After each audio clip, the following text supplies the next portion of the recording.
యేసుక్రీస్తు నామంలో పరిశుద్ధాత్మ ఆశీర్వాదం పొందుకుంటున్న ప్రతి ఒక్కరికి హృదయపూర్వక వందనాలు తెలియజేస్తూ ఉన్నాను. ప్రియులారా, ప్రతి దినము పరిశుద్ధాత్మ ఆశీర్వాదాన్ని మనం పొందుకోవాలి.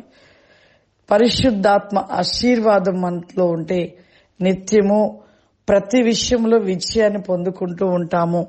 ఈ రోజు పరిశుద్ధాత్మ దేవుడు మనకిస్తూ ఉన్న వాగ్దానము దావీదు రాసిన కీర్తనలు 52వ అధ్యాయము 8వ వచనము. నేనైతే దేవుని మందిరములో పచ్చని ఒలివ చెట్టు వలె నున్నాను, నిత్యము దేవుని కృపయందు నమ్మిక ఉంచి ఉన్నాను. ఈరోజు పరిశుద్ధాత్మ దేవుడు మనకిస్తూ ఉన్న వాగ్దానం దేవుని మందిరములో పచ్చని ఒలివ చెట్టు. నిజమే, దేవుని మందిరానికి వెళుతూ ఉన్నాము. మనము దేవుని మందిరములో దేవుడు ఒక చెట్టుగా నాటాడు. కానీ ఇక్కడ ఒలివ చెట్టుకు మరణం లేదు. ఒలివ చెట్టు ఎన్ని సంవత్సరాలైనా పచ్చగా ఒలివ చెట్టు నిలిచి ఉంటూ ఉంటది.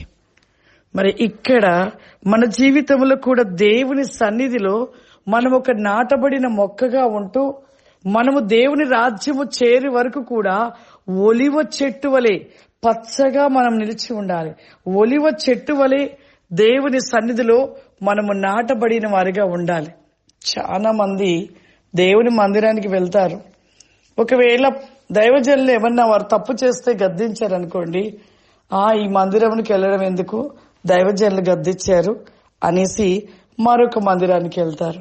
మరలా అక్కడ ఏదన్నా సంఘంలో ఏదైనా సందర్భంగా ఏదైనా గొడవ జరిగినా, అక్కడ వారి మధ్యలో ఏ సంఘటన జరిగినా మరలా ఏం చేస్తారు, ఈ మందిరం కాదు ఇంకొక మందిరం.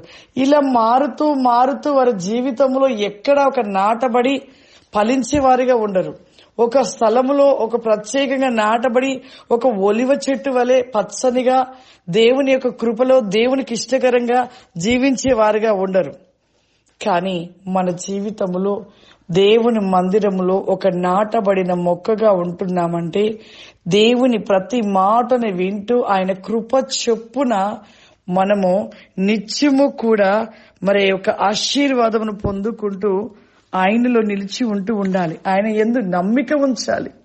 మన మందిరానికి వెళ్తున్నామంటే చెప్పబడిన వాక్యాన్ని వింటూ ఒక విశ్వాసాన్ని కలిగి ఒక నమ్మకాన్ని కలిగి చెప్పబడిన మాటల ప్రకారము లోబడుతూ నడుస్తూ ఉన్నప్పుడంట మనం వర్ధిల్లుతూ ఉంటాం.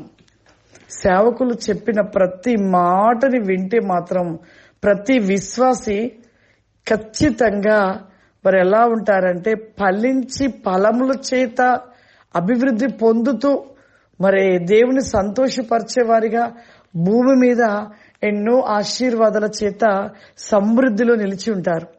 కానీ సేవకులు చెప్పిన మాట ఎక్కడ వింటున్నారు? వినేవారిగా లేరు. ఏదో మందిరానికి వెళ్ళాము, వాక్యం విన్నాము, తిరిగి వచ్చాము. కారు ద్రాక్షలు దేవుడు నాటినప్పుడు చక్కటి ద్రాక్ష చెట్టు నాటాడంట. కానీ మరి రాను ఆ ద్రాక్ష చెట్టు అంట కారు ద్రాక్షలుగా వస్తుందంట. దేవుడు ఎంత దుఃఖపడతాడు. మన జీవితము కూడా అలాగే ఉంటూ ఉన్నాం. మనం ఒలివ మొక్క వలె ఉండలేకపోతున్నాం. మరి ద్రాక్షవల్లి చక్కటి ద్రాక్షవల్లి వలె ఉండలేకపోతే కారు ద్రాక్షలు కాసేవారిగా ఉంటున్నాం. ప్రియులారా, మన జీవితాన్ని సరిచేసుకోవాలి. మందిరానికి వెళ్తున్నామంటే సేవకులు చెప్పిన మాట ప్రకారము ప్రతిదీ కూడా విని మనం నడుచుకుంటే మన జీవితంలో ఎప్పుడు మనము తొలగిపోము, త్రుట్టిల్లము. దేవుడి ఆశీర్వాదం మనకు నిత్యము తోడుగా ఉంటూ ఉంటది. నిత్యము కూడా దేవుడు మన జీవితంలో అన్ని విషయంలో సమృద్ధిని, సంతోషాన్ని, ఆనందాన్ని దేవుడు అనుగ్రహిస్తాడు. ప్రార్థన చేసుకుందాం. సర్వశక్తివంతుడా, దయగల తండ్రి, గొప్ప దేవా, నీకు వందనాలు చెల్లిస్తున్నామయ్యా. ఈ యొక్క ఉదయకాల ప్రతివేకమైన పరిశుద్ధాత్మ ఆశీర్వాదము ఈ ప్రోగ్రాము చూస్తున్న ప్రతి బిడ్డను మీరు దీవించండి ప్రభా, ఆశీర్వదించండి నాయన. నీకు వందనాలు. నీ పరిలోకపు శక్తి వేకము చేత నింపండి. నీ ఆత్మ కుమ్మరింపును దయచేయండి ప్రభా. నీ అభిషేకము చేత నింపండి ప్రభా. ప్రతి దినము నీ ఆత్మ చేత, నీ అభిషేకము చేత అగ్ని వలె మండుచు ప్రతి నీకమైన నీ కోసి మై శాండ్రి క్లోరా ది కామ్ది మైకెని ఫావరిమా అద్భుత వీకమతి క్రోసి కావరి మైకెని కాఫావరిమా దినము ప్రవ్వా ఒలివ చెట్టు వలె ఓ ప్రతి నీకమైన మీ శక్తివి క్రోసింలో ప్రవ్వా నిలిచి ఉండే కృపను దయచేయండి ప్రవ్వా.